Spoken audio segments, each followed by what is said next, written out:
अभिषेक जी पंजाब से। राधे राधे महाराज जी। महाराज जी, दैन्यता क्या है? किस प्रकार के स्वभाव को दैन्यता कहा जाता है? क्या केवल मीठा बोलना ही दैन्यता है? नहीं, ये तो चापलूसी भी हो सकती है, चालबाजी भी हो सकती है। किसका प्रश्न है? दैन्यता का तात्पर्य होता है अहम शून्य जीवन, अहंकार रहित जीवन, जिसमें केवल भगवान की कृपा, परिपूर्ण हृदय, भगवान की कृपा ही हमारे हृदय में बैठकर हमारे द्वारा सारे कार्य करा रही है। वैसे तो मैं अधम हूं, मैं नीच हूं। तृणादपि सुनीचेन तरोर्यु सहिष्णुना अमानिना मान देन कीर्तनीया सदा हरि। तृण से नीच अपने को मानता है, अहंकार रहित होने के कारण उसमें किसी भी सद्गुण का अभिमान नहीं होता, और सारे सद्गुण उसमें होते हैं। वो दैन्य होता है, उसको अपने गुणों का भान नहीं होता। गुणों का भान अहंकार को प्रकट करता है, या अहंकार से ही गुणाभिमान होता है, उसमें गुणाभिमान नहीं होता। इसलिए जैसे उसको प्रणाम करो तो सकुच जाएगा कि मैं इस योग्य नहीं हूं। अति दैन्य, तृणादपि सुनि, तृण से भी अपने को नीच मानने वाला, वृक्ष के समान सहनशील, दूसरों को मान देने वाला, स्वयं मान न चाहने वाला, वो दैन्य कहा जाता है।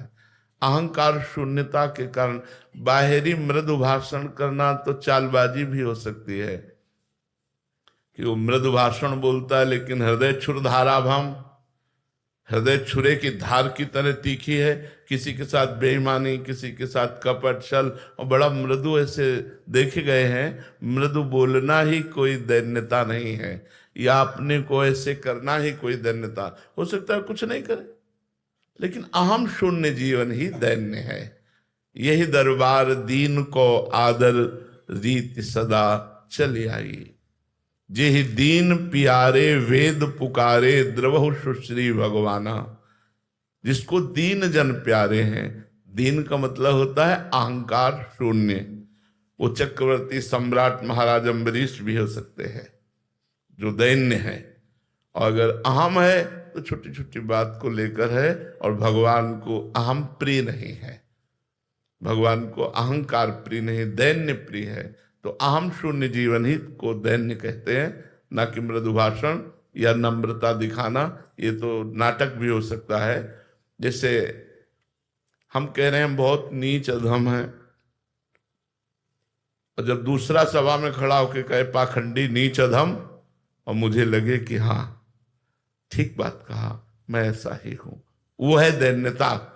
जब किसी भी तरह की प्रक्रिया से अहम जागृत ना हो, दैन्य।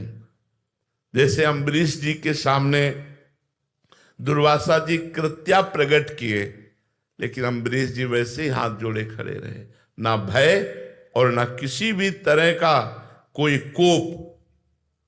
कोप नहीं, शांत वैसे ही खड़े रहे। तो भगवान के सुदर्शन चक्र ने कृत्या को नष्ट करके दुर्वासा को त्रिभुवन में खदेड़ा। दैन्य की रक्षा स्वयं भगवान करते हैं। अहंकार रहित जीवन ही दैन्य जीवन है।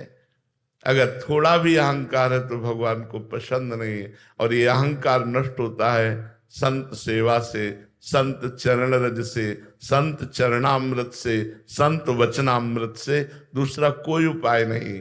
तिनकी संगति रहित जाति कुल मद सब नंसई। जाति अभिमान, कुलाभिमान, धनाभिमान, विद्याभिमान, तप का अभिमान, भजन का अभिमान, सारे अभिमानों का नाश गुरुदेव की चरण शरण से, संतों की सेवा से, संतों के वचनों से, संतों की चरण से अभिषिक्त होने से यह अभिमान नष्ट हो जाता है। समझ पाए आप?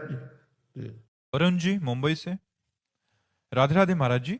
महाराज जी, भक्ति व सेवा में से क्या महत्वपूर्ण है शरणागति के लिए? हाँ, सेवा का नाम ही भक्ति है। भज धातु सेवायाम भजन और भक्ति का मतलब भज धातु सेवायाम, सेवा ही भक्ति है। अपनी सेवा, समाज की सेवा, ठाकुर सेवा, हम सेवा ही तो कर रहे हैं। इस तन की भी सेवा कर रहे हैं। ये ठाकुर जी की सेवा के योग्य बन जाए, ये पवित्र हो जाए, इसका उद्धार हो जाए। ये उपकार, ये पर है, ये परोपकार, ये स्व नहीं है, ये पर है। तो इस शरीर को भी स्वस्थ रखना, समाज सेवा, माता पिता की सेवा, भगवान की सेवा, राष्ट्र की सेवा, ये सब भक्ति के अंतर्गत आता है। भक्ति कोई ऐसा जैसे मान लिया गया धूप बत्ती अगरबत्ती लगाना, आरती करना, ये भक्ति का एक अंग है। संपूर्ण भक्ति का अंग सेवा। सेवा, माता पिता की सेवा कर रहे हैं, आप भक्ति कर रहे हैं। राष्ट्र की सेवा कर रहे हैं, आप भक्ति कर रहे हैं। समाज की सेवा कर रहे हैं, आप भक्ति कर रहे हैं। बस ये कि स्मरण में आपके क्या चल रहा है। यदि स्मरण में सांसारिक बातें चल रही हो, भगवान की पूजा कर रहे हो, तो भी अधूरी पूजा। और आप फावड़ा चला रहे हो, स्मरण भगवान का हो रहा है, तो पूरी सेवा, पूरी पूजा हो रही है, पूरी भक्ति हो रही है। भगवान का स्मरण करते हुए युद्ध करने के लिए भगवान ने आदेश किया, मामनुस्मर युद्ध च, मेरा स्मरण करते हुए मार इन अधर्मियों को। तो मारना भी भजन है। अधर्मियों का नाश कर रहे हैं और भगवान का स्मरण कर रहे हैं, तो भक्ति हो रही। भगवान आदेश कर रहे हैं अर्जुन जी को। हम लोग भजन को केवल समझते हैं एकांत में बैठकर माला चलाना या आरती पूजा करना। ये भजन का एक अंग है, संपूर्ण भजन का अंग है। समाज की सेवा, राष्ट्र की सेवा, सबकी सेवा करते हुए भगवान का स्मरण करना। समझ रहे ना? अर्जुन सिंह जी शामली से, श्री हरिवंश महाराज जी, गुरुदेव क्या प्रेम साधना से उत्पन्न होता है या प्रेम से ही साधना जन्म लेती है? वैसे हम आपको बताएं, प्रेम कृपा से उत्पन्न होता, साधना से भी नहीं। प्रेम कृपा से उत्पन्न होता है। यह गुण साधन ते नहीं हुई, तुम्हारी कृपा पाओ कोई कोई। कोई विरला ही भगवान का प्रेमी होता है। वो विरला, अब भगवान कौन से गुण पर रीझ कर, दयानिधि कौन से गुण पर रीझ कर उसे अपना प्रेम दे दे, ये साधना से नहीं हो सकता, ये तपस्या से नहीं हो सकता। तप का फल तप लोक है, साधना का फल ब्रह्मलोक तक है। और आप अच्छी भक्ति करें तो आपको वैकुंठ भी मिल जाएगा। लेकिन प्रेम, भगवान के प्रेम में अशुभ प्रवाह करते हुए जगत का विस्मरण कर लिया, ये प्रेम तो केवल भगवान की कृपा से मिलता है, दूसरा कोई उपाय नहीं। और भगवान की कृपा का रूप है भगवत प्रेमी महात्मा। कृपा का साक्षात स्वरूप है भगवत प्रेमी महात्मा। यदि भगवत प्रेमी महात्माओं का संग न हो तो प्रेम हो ही नहीं सकता। रेमन रसिकन संग बिन रंचन उपजय प्रेम। रसिक कहते हैं भगवत प्रेमी महात्मा को। जो भगवत प्रेमी महात्मा है उनका संग अगर ना हो तो रंच प्रेम नहीं उत्पन्न हो सकता, चाहे पूरे जन्म साधन करते रहो। प्रेम साधना से नहीं, प्रेम कृपा से होता है। और कृपा का साक्षात स्वरूप है अब मोहि भाव भरोस हनुमंता, बिनु हरि कृपा मिले नहीं संता। यदि भगवत प्रेमी महात्मा मिल गए तो अब प्रेम दुर्लभ नहीं है, नहीं तो प्रेम दुर्लभ वस्तु है। इसीलिए देवर्षि नारद जी ने प्रेम को दुर्लभ नहीं कहा, महत्संगस्त दुर्लभ हो। महान भगवत प्रेमी महात्मा का संग दुर्लभ है। अगर महात्मा का संग मिल गया तो प्रेम सुलभ हो जाएगा, नहीं तो रंचन उपजय प्रेम। चाहे जितना साधन करते रहो अहम पुष्ट होता रहता है, लेकिन प्रेम तो दैन्य में उत्पन्न होता है। दैन्यता, अहम शून्यता, ये सब भगवत कृपा से, संत कृपा के द्वारा होती है। जय सिंह जी, राधे राधे महाराज जी। महाराज जी, आत्म अनुशासन क्या है? आत्म अनुशासित, यहाँ आत्म अनुशासन शब्द अंतःकरण से है, स्वरूप से नहीं है। जो आत्मा हमारा स्वरूप है उसका क्या अनुशासन, अपने से अपने का क्या अनुशासन? आत्मस्वरूप अंतःकरण का अनुशासन, मन का, बुद्धि का, चित्त का, अहम का, गलत मार्गों में न जाना, सत्य मार्ग में लगाना, उसे आत्मानुशासन कहते हैं। यहाँ आत्मा का इशारा अंतःकरण से, अपने स्वरूप से नहीं है। जैसे आत्म शांति, तो आत्मा तो शांत स्वरूप है, उसकी क्या शांति? अंतःकरण की शांति। तुम्हारा मन शांत हो जाए, तुम्हारी बुद्धि शांत हो जाए, तुम्हारा चित्त चंचलता रहित हो जाए, तुम्हारा अहम शांत हो जाए, उसे कहते हैं अंतःकरण की शांति को आत्म शांति, अंतःकरण के अनुशासन को आत्म अनुशासन। शास्त्रीय शब्दों का अर्थ यह है कि अंतःकरण को अनुशासित किया जाए। बुद्धि मन को अपने शासन में ले, मन इंद्रियों को अपने शासन में ले, तो चित्त विषयों का चिंतन न होकर भगवान का चिंतन करे और हम शून्य हो जाए। यह है आत्म अनुशासन, अपने को वश में रखना। मन बुद्धि चित्त अहंकार इंद्रियों को वश में रखना, ये आत्म अनुशासन है। समझ पाए आप जी? पंकज अग्रवाल जी, गाजियाबाद से। महाराज जी, क्या मुक्ति होना कुछ पाने का नाम है या सब छोड़ देने का? क्या पकड़ा है, क्या छोड़ना है, बस समझ लेना है। क्या पकड़ा है? तुमको किसी ने कोई पकड़ रखा है क्या? या तुमने क्या पकड़ा है? क्या पकड़े हो तुम? शरीर को केवल पकड़े हो अहम से। इसको छोड़ देना ही आनंद समुद्र में डूब जाना है। जैसे हम कोई भी भोग भोगते हैं, अच्छा पदार्थ पाते हैं, या नेत्रों का भोग, या कोई भी भोग भोगते हैं, तो हमें सुखानुभूति होती है। जितना त्रिभुवन में भोग है, वो आनंद समुद्र भगवान के एक बिंदु के सीकर से पूरे त्रिभुवन में से। सीकर का मतलब समझते हैं? जैसे ऐसे किया जाए तो एक बूंद पानी आया, और ऐसे कर दिया जाए तो कई रूपों में बिखर जाता है, कई भागों में बट जाता है, उसे सीकर कहते हैं। जो एक बूंद का कई हिस्सा होता है उसे सीकर।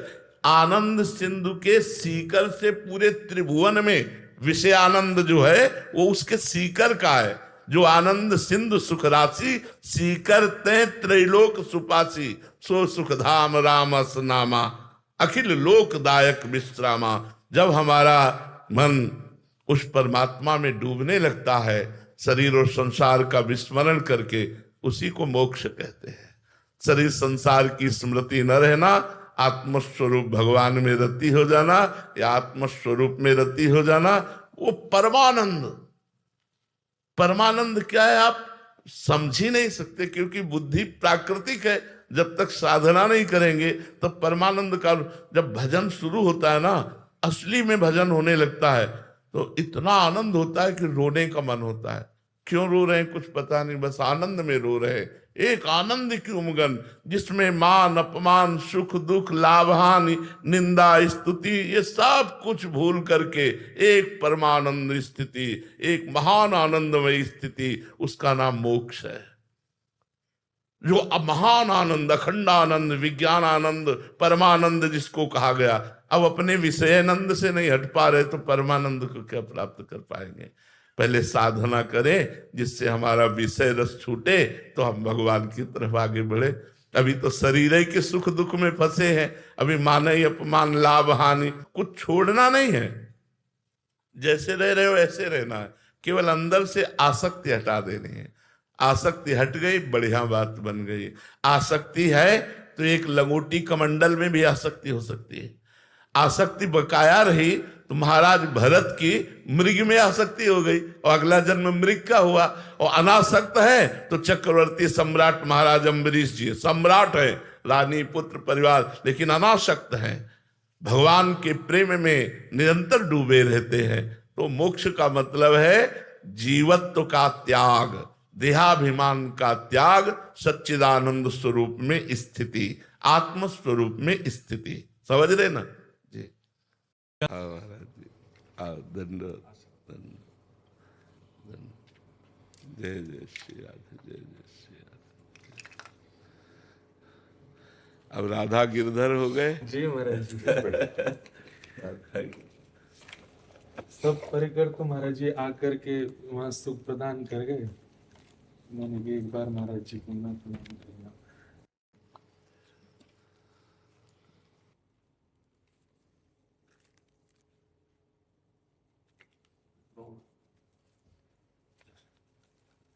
हाँ राधा गिरधर लाल राधा गिरधर।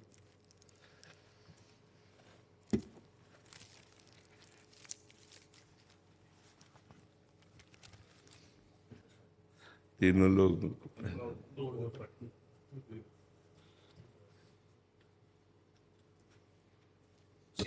लाल जी तो महाराज जी श्री जी सहित ही हैं, तो पूरी जो ब्यावला की जो पूरी प्रक्रिया भई, वो घर के हमारे सेवायत श्री राधा माधव प्रभु हैं, पिताजी महाराज के गुरुदेव के सेवा के ठाकुर जी, तो उनकी पूरी जो व्यवस्था थी, तो जयमाल की, फेरान की, हल्दी की, मेहंदी की, रंग महल की, वो सब।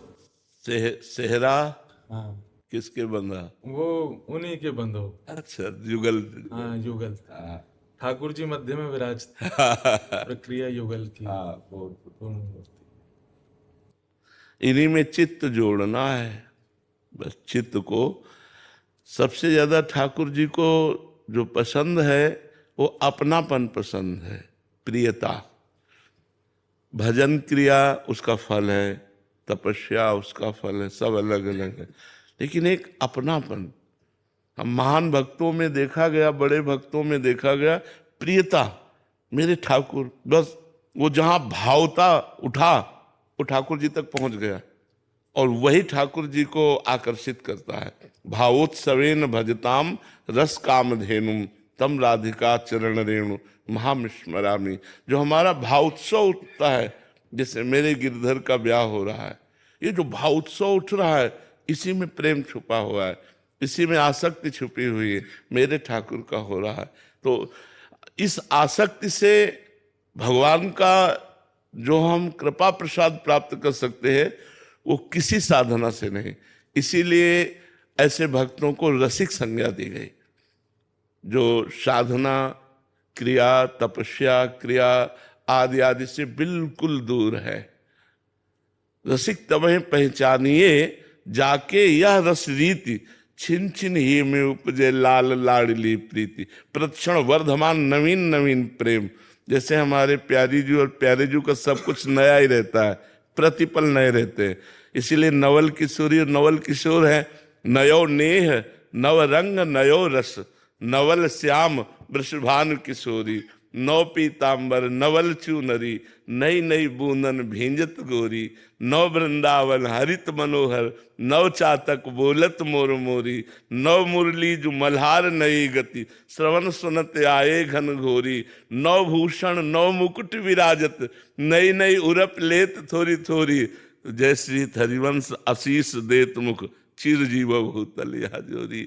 अपने नवीन युगल सरकार का नवीन वृंदावन, नवीन वैभव देखकर हित सजनी जी के हृदय में आनंद नहीं फूला। इतना आनंद समा नहीं रहा है, इतना आनंद कि वो आशीष दे रहे, चिर जीवो भूतल यह जोरी।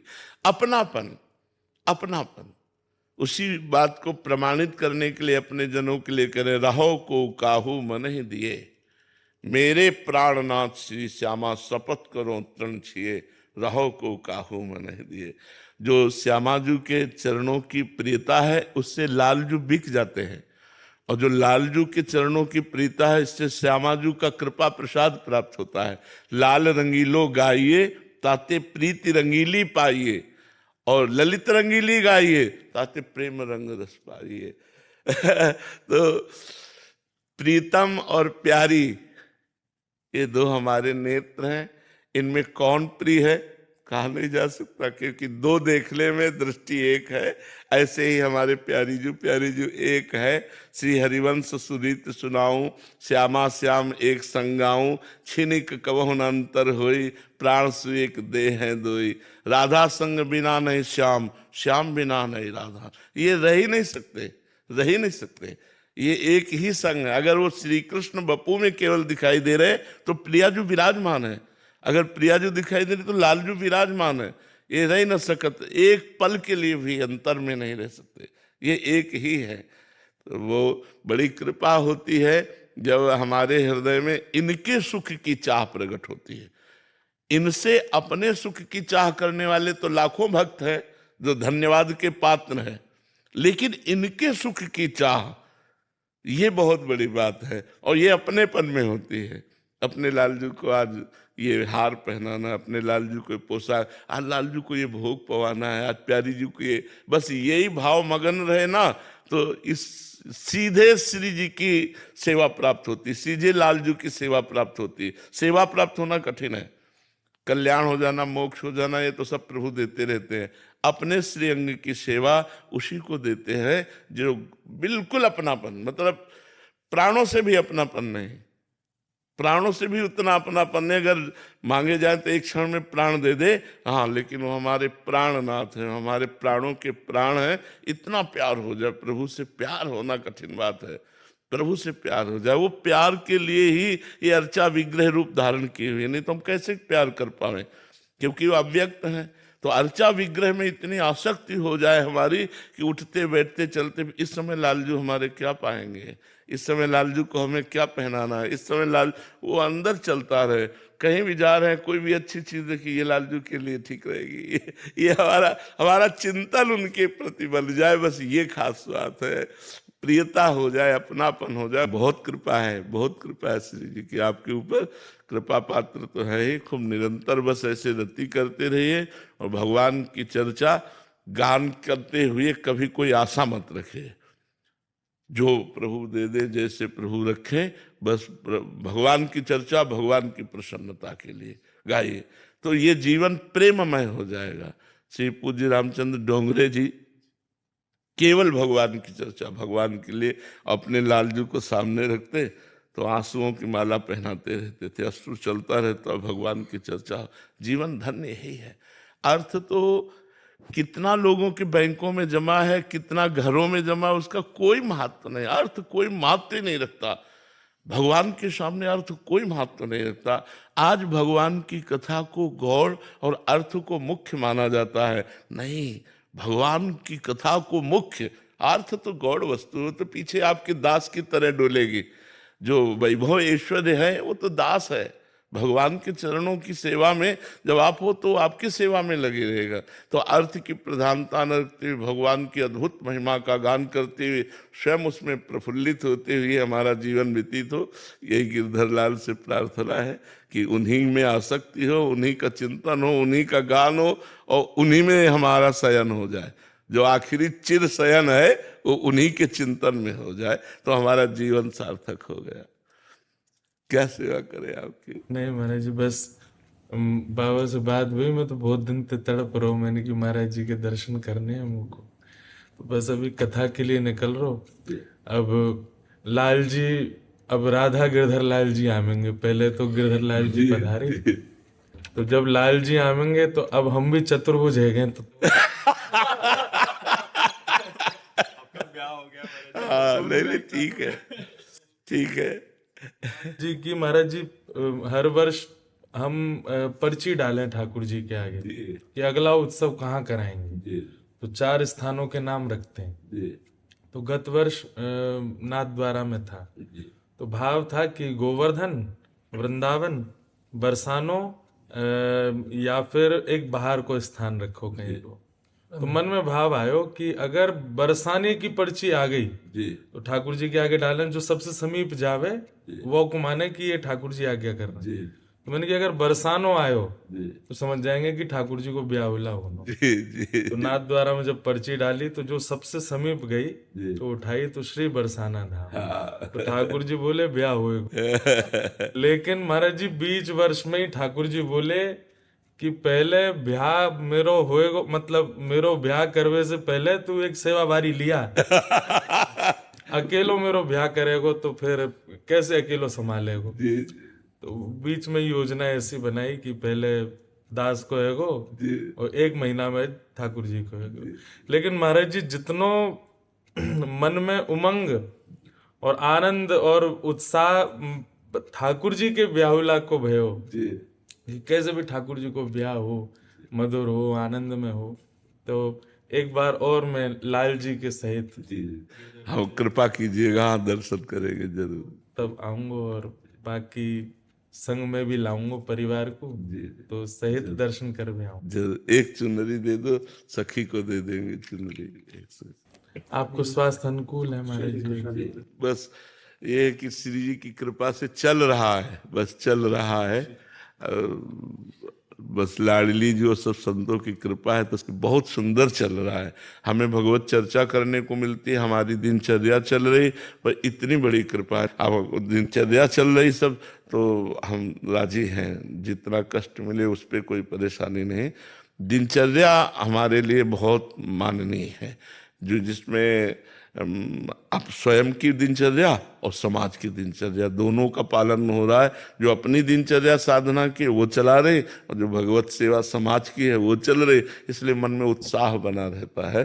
और आप सबका आशीर्वाद है तो चलता ही रहेगा जब तक जीवन है। महाराज जी आप असंख्य वैष्णव और ब्रजवासिन के प्राण हैं जी और श्री जी है सके महाराज जी कि हम सबन के ही कोई अपराध रहते होंगे ऐसे नहीं नहीं नहीं नहीं, नहीं। के अपराधन को श्री जी सोचें कि ये तो बालक हैं, ये कहाँ सहन कर पाएंगे, तो संभवतः आपको सहन करने को पड़े।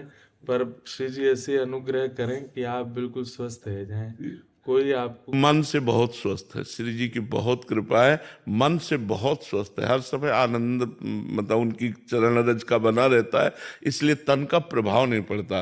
नहीं, तन का प्रभाव अगर पड़ जाए तो सैया से उठने लायक नहीं है। मन बहुत आनंदित रहता है, बस इसी से सब चलता रहता है। मन आनंदित है तो हर स्थिति में आनंद बना रहता है, चाहे जैसे शरीर की परिस्थिति हो वो मन तैयार रहता है। अगर मन कहीं बीमार हो जाए तो गड़बड़ हो जाए, फिर ये मन आनंदित रहना चाहिए।